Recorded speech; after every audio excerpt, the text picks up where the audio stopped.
Halo, salam sejahtera untuk kita semua. Perkenalkan, saya Greti Haryanti Sumbulan dari kelas 10-6. Pada kesempatan kali ini saya akan menjelaskan tentang hukum dasar kimia. Hukum dasar kimia. Pada hukum dasar kimia ada 5 hukum yang akan kita bahas pada kesempatan kali ini. Yang pertama, hukum Lavoisier.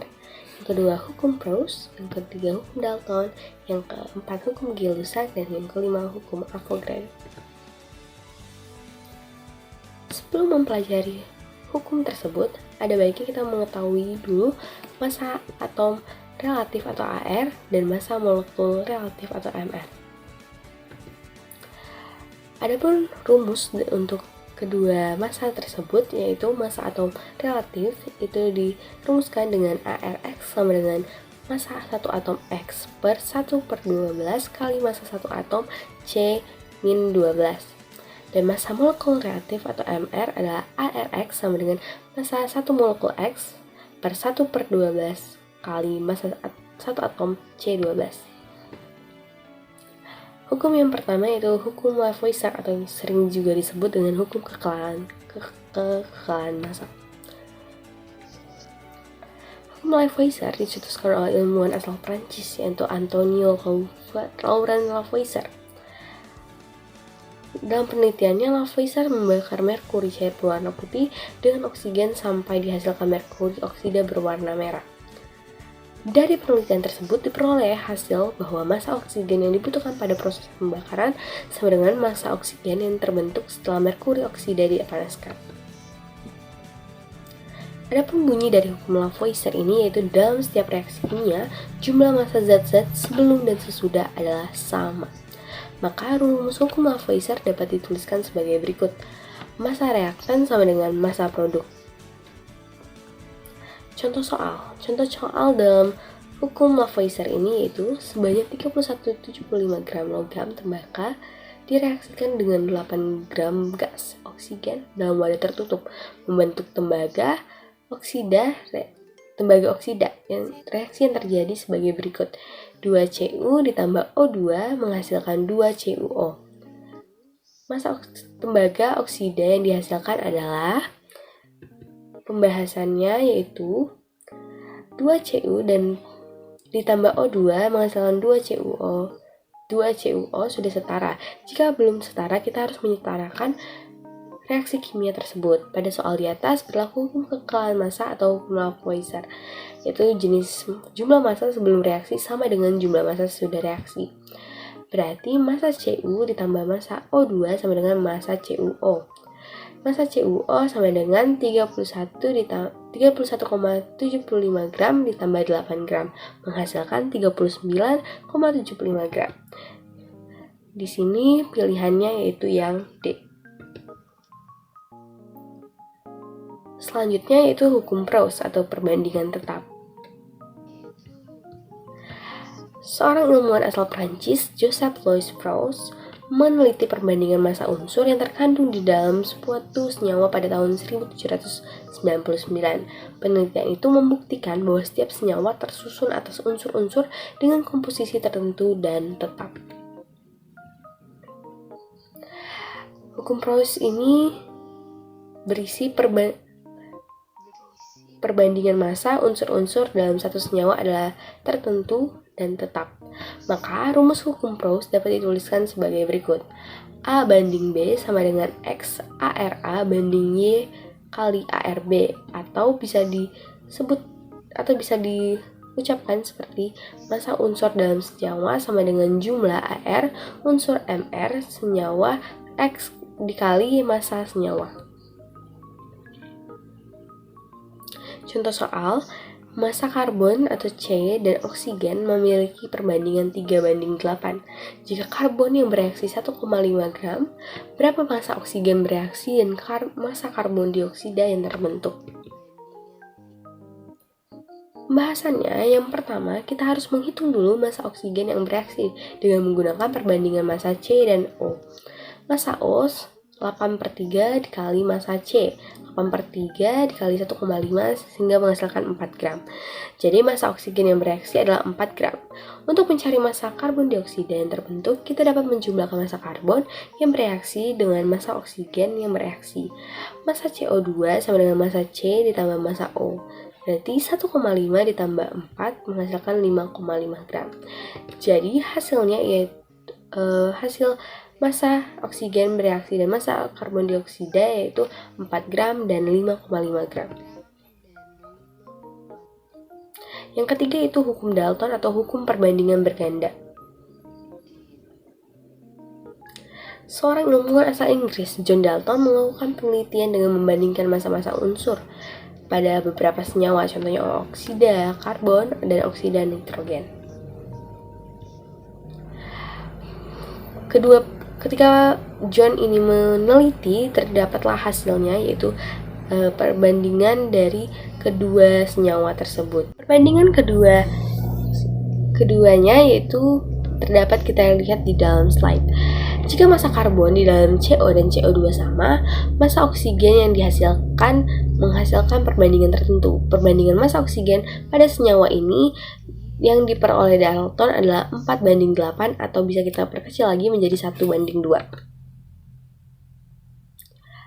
Bunyi hukum Dalton yaitu jika dua jenis unsur bergabung membentuk lebih dari satu senyawa dan jika massa-massa salah satu unsur dalam senyawa tersebut sama, sedangkan massa-massa unsur lainnya berbeda, maka perbandingan massa unsur lainnya dalam senyawa-senyawa tersebut merupakan bilangan bulat dan sederhana. Contoh soalnya, ini bentuk soal yang pemilihan antara ya atau tidak. Unsur belerang, es, dan oksigen membentuk dua jenis senyawa. Kadar belerang dalam senyawa 1 adalah 50% dan pada senyawa 2 adalah 40%. Apakah hukum perbandingan berganda berlaku untuk senyawa tersebut? Kita bahas. Senyawa pertama mengandung 50% unsur belerang, berarti massa oksigennya adalah 50%. Massa S dibanding O dalam senyawa 1 berarti 50/50 atau 1/1. Yang kedua, senyawa kedua mengandung 40% unsur belerang, berarti massa oksigennya adalah 60%. Massa S dan S dibanding O dalam senyawa kedua adalah 40/60 atau 1/1,5. Jika massa belerang dalam kedua senyawanya adalah sama, maka perbandingan massa oksigen pada senyawa 1 dan 2 adalah 1/1,5 atau 2/3. Angka perbandingan merupakan bilangan bulat dan sederhana, sehingga kedua senyawa tersebut memenuhi hukum perbandingan. Berarti jawaban dari soal ini yaitu ya. Hukum yang keempat yaitu hukum Gay-Lussac atau hukum perbandingan volume. Hukum Gay-Lussac merupakan sebuah hukum yang membahas mengenai hubungan antara tekanan dan suhu dari gas ideal pada keadaan volume yang konstan. Bunyi hukum Gay-Lussac adalah sebagai berikut. Tekanan suatu gas akan berbanding lurus dengan suhu absolutnya pada keadaan volume yang konstan atau isokorik. Rumus dari hukum Gay-Lussac ini adalah koefisien gas A per koefisien gas B sama dengan volume gas A per volume gas B. Contoh soalnya kita perhatikan reaksi berikut yaitu 2SO2 ditambah O2 menghasilkan 2SO3. Apabila diketahui volume gas SO3 itu dihasilkan 10 liter, maka tentukan berapa volume gas O2 yang bereaksi. Pembahasannya, rumus dari volume tadi kan koefisien gas A per gas B sama dengan volume gas A per gas B. Kita masukkan yang kita ketahui dari soal yang tadi yaitu 1/2 sama dengan volume O2 per 10. Kita kali silang berarti volume O2 sama dengan 10/2 sehingga menghasilkan 5. Jadi jawaban dari pertanyaan ini adalah 5. Selanjutnya itu hukum Avogadro.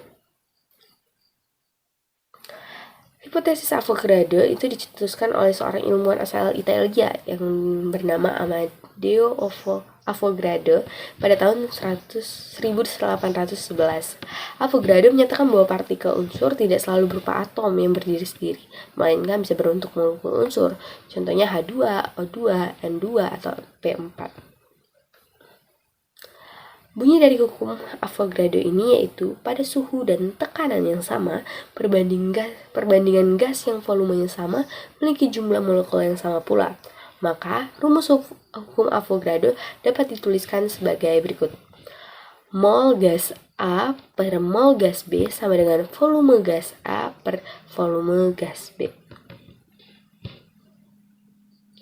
Kita masuk ke contoh soalnya, yaitu jika diketahui air bervolume 250 ml, tentukan jumlah partikel uap air tersebut, di mana gas CO2 bermassa 2,2 gram dan mempunyai volume 500 ml pada kondisi yang sama. Pembahasannya berarti mol H2O per mol CO2 sama dengan volume H2O per volume CO2. Mol H2O per 2,2 per 4 2,2 per 4 sama dengan 250 per 550, sehingga kalau kita kali silang menjadi N mol H2O sama dengan 1 per 2 dikali 2,2 per 44 sehingga menghasilkan 0,025 mol. Jumlah partikel H2O yaitu 0,025 dikali 6,02 dikali 10 pangkat 3. Kita kalikan sehingga menghasilkan 0,1505 kali 10 pangkat 23. Dalam bilangan berpangkat, kita hanya mengambil satu angka penting di depannya, sehingga menjadi 1,505 kali 2 kali 10 pangkat 22 partikel.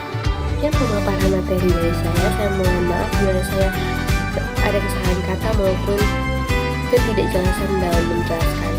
Saya tutup, terima kasih.